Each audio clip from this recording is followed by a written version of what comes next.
Welcome to episode 197, originally published on the 5th of August 2026.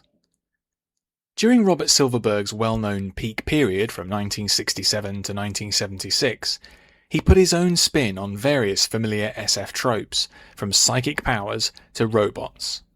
One that he returned to frequently was time travel, and Hawksbill Station is an important example. In this short novel, expanded from a successful novella, time displacement is redeployed as a punishment.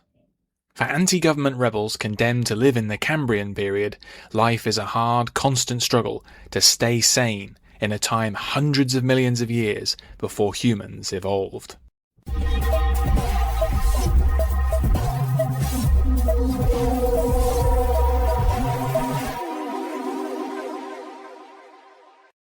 In Robert Silverberg's short novel Hawksbill Station, originally published in 1968, prisoners struggle to hold on to their sanity while trapped hundreds of millions of years in the past. This distinctive redeployment of time travel reconfigures it as a tool of political repression, a means to create the ultimate prison without guards, walls, or any means of escape.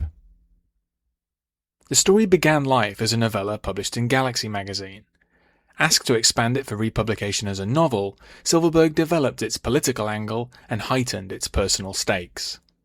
At novel length, Hawksbill Station is a fleet, effective yarn about the struggle to hold on to purpose and sanity, whether under the yoke of an oppressive regime or condemned to live in the deep past.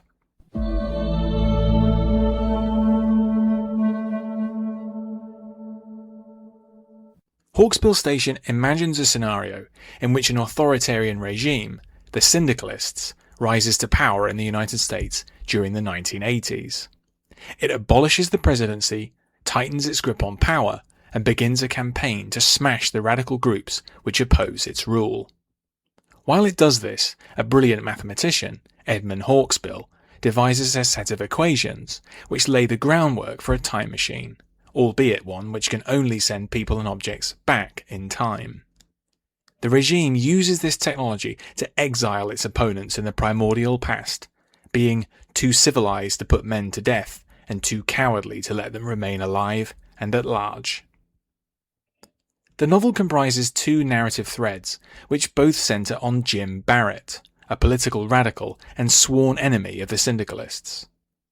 In one thread, Barrett is the aging leader of the prisoners at Hawksbill Station, a coastal penal colony in the late Cambrian period, a silent, sterile place. In this bleak era, no life has yet evolved on land, and the inmates share the world only with the strange and prolific species of the primordial ocean.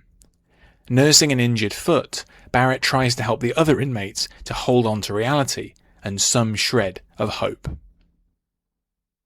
The other narrative thread, which was added for the 1968 novel version, is set over a longer period and details Barrett's life prior to his inevitable arrest and exile. These episodes explore Barrett's development into a revolutionary and his personal ties both to the rebellion and to the syndicalist regime it is pledged to overthrow.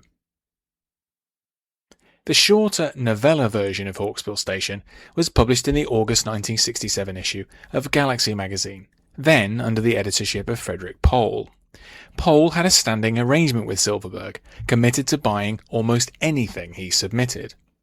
First pitched to Pohl in April of 1966, the 20,000-word story was written in what Silverberg recalled was one white-hot week. The following year, the story would make Silverberg a Hugo Award finalist for the first time, in the inaugural run of the Best Novella category.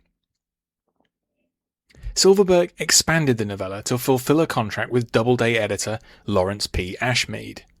Happily, Ashmead had a background in geology, and was able to assist with improvements to the novel's scientific grounding. Silverberg was delighted with praise he received from the science writer Willy Ley about the original novella version. Ley passed away relatively soon afterwards, in June 1969. In 1969, Silverberg would return to the theme of time travel with his novel Up the Line.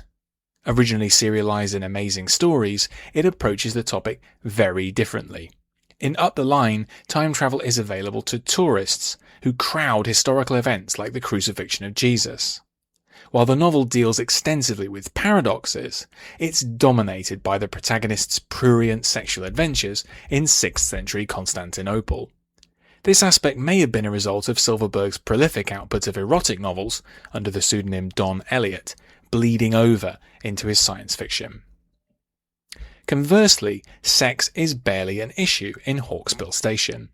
It's mentioned at one point that the syndicalists established another penal colony specifically for women, about 200 million years closer to their present. This was partly intended to prevent the exiles from conceiving children, and thereby altering human evolutionary history. Of the two novels, Hawksbill Station is easily the stronger one. Silverberg's acclaimed work in the late 1960s and into the 1970s is often praised for its psychological elements. His novel The Second Trip, from 1971, for example, centres on a conflict between two minds, one genuine, one synthetic, over control of one body. The World Inside, also from 1971, explores the immense psychological pressure experienced by people living in a claustrophobic, hugely overpopulated future. Hawksbill Station is also strong in this psychological respect, being tightly focused on the mental state of the inmates. As the de facto leader of the prisoner group, Barrett spends much of his time visiting his comrades and monitoring their mental well-being. Such is the pressure of isolation in the past that only a minority of the men are really functional. Their coping methods are various. One lies on his bed and cries all day, even after years of exile. Another undertakes a vast scientific study of trilobites, knowing it will never be used. Still another spends years trying to cultivate his mental energies in the vain hope of opening a psychic gateway to the future. Time travel stories tend to boil down to efforts to change or protect the timeline. This is sometimes escalated to the level of the Change War, in which whole civilizations struggle for control over history.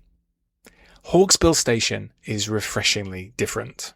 By redeploying time travel as a punishment, it sets up a powerful scenario of alienation with a rich psychological dimension. Silverberg augments this with a fraught political tale, building our sympathy with his time-displaced characters.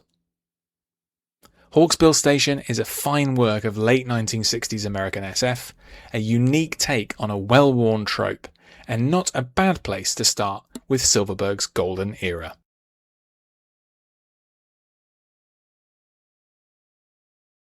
Thanks for listening.